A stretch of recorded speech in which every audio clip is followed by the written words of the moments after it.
পাগলাপ্রেনার identity কেন দরকার? এবার আসি আসল কথায়। কেন আমরা সাধারণ আইডেন্টিটির বদলে পাগলাপ্রেনার আইডেন্টিটি বেছে নিচ্ছি? কারণ এটি একটি ভিক্টোরিয়াল আইডেন্টিটি।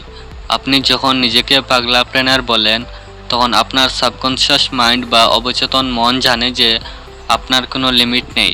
কাঞ্চন ভাই, ভিক্টোরিয়াল আইডেন্টিটি আবার কী জিনিস? ও আচ্ছা, নামটা শুনতে একটু টেকনিক্যাল মনে হচ্ছে। চলুন সহজ করে বুঝিয়ে দেই। খুব পাওয়ারফুল হবে লেসনটা, গভীর মনোযোগ দিয়ে পড়ুন। ভিক্টোরিয়াল আইডেন্টিটি কি? ফিজিক্সে আমরা দুই ধরনের রাশি বা কোয়ান্টিটি পড়ি, যেমন স্কেলার এবং ভেক্টর। এক স্কেলার আইডেন্টিটির ধরুন আপনি বললেন আমি অনেক পরিশ্রমী, এটা একটা স্কেলার আইডেন্টিটি, কারণ এতে শুধু পরিমাণ আছে কিন্তু কোনো নির্দিষ্ট ডিরেকশন নেই। আপনি পরিশ্রম করছেন ঠিকই, কিন্তু আপনি আসলে কোন দিকে যাচ্ছেন তা নিশ্চিত নয়। আপনি হয়তো সারাদিন এক জায়গায় দাঁড়িয়ে ঘাম ঝরাচ্ছেন, কিন্তু দিন শেষে আপনার স্মরণ বা ডিসপ্লেসমেন্ট শূন্য। মানে অর্জনের খাতায় গুল গুল একই রকম বৃত্তে ঘুরছে শুধু। এদেশের 95% উদ্যোক্তা ও বেশিরভাগ মানুষ এই স্কেলার মোডে থাকে। তারা অনেক পরিশ্রম করে, কিন্তু তাদের কোনো ফোকাসড ডিরেকশন নেই। কী করছে, কেন করছে, কোথায় যাচ্ছে নিজেরাই জানে না। দুই ভিক্টোরিয়াল আইডেন্টিটি। আপনি যখন নিজেকে পাগলাপ্রেনার বলেন, তখন আপনার সাবকনশিয়াস মাইন্ডে একটি ভেক্টর তৈরি হয়। এর মানে হলো আপনার প্রচুর এনার্জি আছে এবং সেটি একটি সুনির্দিষ্ট লক্ষ্যের দিকে ধাবিত। ভেক্টর মানে হলো, তার মানে আপনি স্পিডে ছুটছেন একটা অ্যালাইন্ড পারপাস নিয়ে। গোল, ফোকাস আপনার প্রতিটি কাজ। এতে দারুণ মোমেন্টামে এগিয়ে যাচ্ছেন। শত বাধাও আপনার কাছে তুচ্ছ। পাগলাপ্রেনার আইডেন্টিটি কেন ভিক্টোরিয়াল? আপনি যখন নিজেকে পাগলাপ্রেনার হিসেবে ঘোষণা করেন, তখন আপনার অবচেতন মন বা সাবকনশিয়াস মাইন্ড জানে যে আপনার কোনো লিমিট নেই। এটি একটি আনলিমিটেড ভেক্টর। স্কেলার আইডেন্টিটির সাধারণ মানুষ চিন্তা করে, আমি শুধু টিকে থাকতে চাই, সেলস চাই, যে কোনো উপায়ে টাকা চাই। তার মানে হলো আপনি একটা দেয়ালে গিয়ে ধাক্কা খেয়ে থেমে যাবেন। ভিক্টোরিয়াল আইডেন্টিটির পাগলাপ্রেনার বলে, আমি ডমিনেট করতে চাই। এর মানে হলো সামনের দেওয়ালটা আপনার গতির কারণে ভেঙে গুড়িয়ে যাবে। পাগলাপ্রেনার হওয়া মানে আপনার ভেতরে এমন এক গতিবেগ তৈরি করা, যেখানে আপনার ফোকাস এতটাই শার্প যে চারপাশের ডিস্ট্রাকশনগুলো আপনার গতির কাছে তুচ্ছ হয়ে যায়। ভেক্টর আইডেন্টিটি আপনাকে কেবল কাজ করতে শেখায় না, এটি আপনাকে গোল এর দিকে রকেটের মতো ঠেলে দেয়। এজন্যই এই বইয়ের ট্যাগলাইন বলে, সবাই করে দেখায় পাগলারা। সাবকনশিয়াস মাইন্ডের আনলিমিটেড সিগন্যাল। সাধারণ আইডেন্টিটি আপনাকে একটা সেফটি বক্স এ বন্দি করে রাখে, কিন্তু পাগলাপ্রেনার আইডেন্টিটি আপনার সাবকনশিয়াস মাইন্ডকে ইনস্ট্রাকশন দেয়, সামনে কোনো লিমিট নেই, জাস্ট ক্রাশ ইট। আপনি যখন ভিক্টোরিয়াল আইডেন্টিটি ধারণ করেন, তখন আপনার আরএস কেবল সেই তথ্যগুলোকেই ফিল্টার করে আনে যা আপনার গতির সাথে মেলে। আপনি তখন সাধারণ মানুষের মতো হাজারটা অপশন দেখে কনফিউজড হন না, আপনি দেখেন শুধু আপনার সেই নির্দিষ্ট টার্গেট। পাগলাপ্রেনার মানে অথরাইজেশন। ব্যাংকে আপনার কোটি টাকা থাকলেও সিগনেচার না মিললে টাকা তোলা যায় না। ধরুন ব্যাংকে আপনার 100 কোটি টাকা জমা আছে, আপনি একটা চেক লিখে দিলেন, কিন্তু আপনার সিগনেচার মিলল না, ব্যাংক কি আপনাকে টাকা দেবে? কখনো না। আপনার ভেতরের আইডেন্টিটি যদি আপনার গোল এর সাথে না মেলে, সফলতা নামক ব্যাংক সেটাকে ডিসঅনার করে দেবে। আপনার যোগ্যতা থাকলেও আইডেন্টিটি না মিললে আপনি সফল হতে পারবেন না।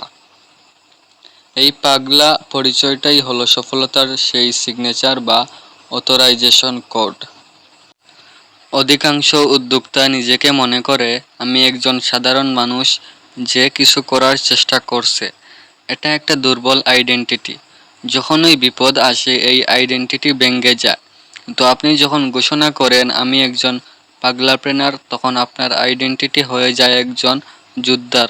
এই আইডেন্টিটি আপনাকে বলে দেয়, পাগলদের ভয় পেতে নেই, পাগলরা গতবাঁধা জিনিস মানে, নাম নতুন ইনোভেশন করে। পাগলারা অসম্ভবকে সম্ভব করতে জানে। আইডেন্টিটি হলো সেই চশমা যা দিয়ে আপনি পৃথিবীকে দেখেন। চশমার কাঁচ যদি কালো হয়, তবে পুরো পৃথিবী আপনার কাছে অন্ধকার মনে হবে। আর কাজ যদি পাগলাপ্রেনার হয় তবে প্রতিটি বাধাই আপনার কাছে একটা অ্যাডভেঞ্চার মনে হবে। পাগলাপ্রেনার আপনার একটা ডাল। ব্যবসা করুন আর বড় কোনো কাজের ড্রাইভ দিন, আপনার দিকে অনিশ্চয়তা আসবে, হাজারটা ভয় আসবে আর চারপাশ থেকে আসবে মানুষের বিষাক্ত কটুকতা। এই সব কিছু মোকাবিলার জন্য আপনার একটা শক্তিশালী পরিচয় দরকার হয়। পাগলাপ্রেনার সেই পরিচয়। যখন আপনি নিজেকে পাগলাপ্রেনার হিসেবে ঘোষণা করবেন তখন আপনি আসলে একটি মানসিকভাবে অবৈধ বর্ম পরে নিলেন। যেন এক বুলেট প্রুফ জ্যাকেট গায়ে জড়ালেন। কোনো বুলেটের আঘাত আর আপনাকে ভেদ করতে পারবে না। অনিশ্চয়তা, আপনি বলবেন, আমি তো পাগলাপ্রেনার, অনিশ্চয়তাই আমার খেলার মাঠ। কটুকতা, আপনি ইউজ করবেন জাপানিজ একিডো টেকনিক। তারা যখন আপনাকে পাগল বলে গালি দেবে আপনি সেই গালিটাকে ডাল হিসেবে ব্যবহার করবেন। তাদের গালিই হবে আপনার প্রেরণার জ্বালানি। লোকে আপনাকে উপহাস করবে, করুক। তারা আপনাকে নিয়ে ট্রল করবে, করুক।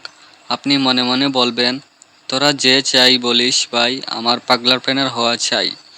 আপনার এই জেদই আপনাকে বীরের বাইরে নিয়ে যাবে। আপনি তখন আর একজন দোকানদার বা সার্ভিস প্রোভাইডার নন, আপনি একজন বিদ্রোহী। পাগলাপ্রেনার আইডেন্টিটি হলো সেই অদৃশ্য জাদুর কাঠি যা ছোঁয়ালে 1 পেইন হয়ে যায় প্লেজার, 2 প্রেশার বা চাপ হয়ে যায় জ্বালানি, 3 ফেইলিওর হয়ে যায় ফার্টিলাইজার। একজন পাগলাপ্রেনার এমন সব সমস্যার সমাধানে কাজ করেন যা অন্যরা অসম্ভব বলে মনে করে। অসম্ভব বলে পাগলাদের ডিকশনারিতে কিছু নেই। কোচ কাঞ্চন। পাগলাপ্রেনার movement, the voice of all পাগলা। পাগলাপ্রেনার মানে পাগলামি না, শুধু পাগলামি নয়, এটা একটা বিপ্লব। পাগলামি শব্দটি এখানে নেতিবাচক নয়, বরং এটি একটি পজিটিভ অবসেশন। পাগলাপ্রেনার হলেন সেই ব্যক্তি যিনি সাধারণ নিয়মের তোয়াক্কা না করে নিজের পাগলাটে বা অদ্ভুত আইডিয়াকে বাস্তবে রূপ দেওয়ার জন্য জান প্রাণ দিয়ে লড়ে যান। যেখানে সবাই না বলে ভয় পায় সেখানে তিনি আর জেদ আর মেধা দিয়ে নতুন কিছু করে দেখান। পাগলাপ্রেনার শব্দটা আমি নিজে তৈরি করেছি। এটা পাগল এবং এন্টারপ্রেনিয়র শব্দের সংমিশ্রণ। কিন্তু এই শব্দের অর্থ শুধু ব্যবসায়ী নয়, একজন শিল্পী, লেখক, বৈজ্ঞানিক, রাজনীতিবিদ, শিক্ষক, এমনকি একজন সাধারণ মানুষও পাগলাপ্রেনার হতে পারে। যে কেউ যে স্ট্যাটাস কো ভাঙতে চায় সে পাগলাপ্রেনার। পাগলাপ্রেনার হলেন সেই মানুষ যে যুক্তি শব্দটাকে চ্যালেঞ্জ করে। পাগলাপ্রেনার মানে আপনি সেই মানুষ যে সমাজের লিমিট মানেন না। পাগলাপ্রেনার হতে পারে একজন ডাক্তার যে প্রথাগত ব্যবসার চিন্তা ছেড়ে গ্রামের মানুষের জন্য ফ্রি ক্লিনিক খুলে। পাগলাপ্রেনার হতে পারে একজন শিক্ষক যে সেকেলে স্কুল সিস্টেমকে চ্যালেঞ্জ করে তার ছাত্রদের আউট অফ দ্য বক্স চিন্তা করতে শেখায়।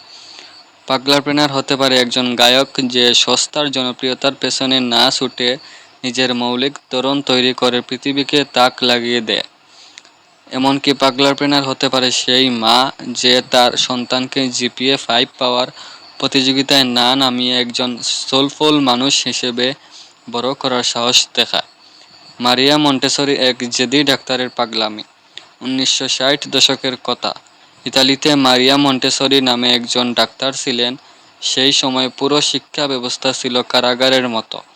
শিশুদের শেখানো হতো কঠোর শৃঙ্খলা দিয়ে, চুপ করে বসো, মনোযোগ দিয়ে শোনো, যা বলছি সব মুখস্থ করো। ডাক্তার মারিয়া মন্টেসরি এই সিস্টেম দেখে চিৎকার করে উঠলেন। তিনি বললেন, এটা ভুল, এটা অন্যায়, শিশুরা রোবট নয়। শিশুরা শেখে, খেলাধুলা করে, ঘুরে বেরিয়ে আর স্পর্শ করে। তাদের কল্পনাকে বন্দি করো না।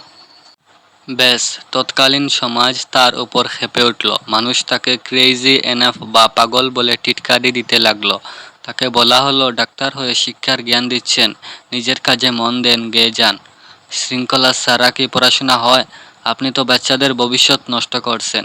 কিন্তু মারিয়া মন্টেসরি ছিলেন একজন আপাদমস্তক পাগলাপ্রেনার।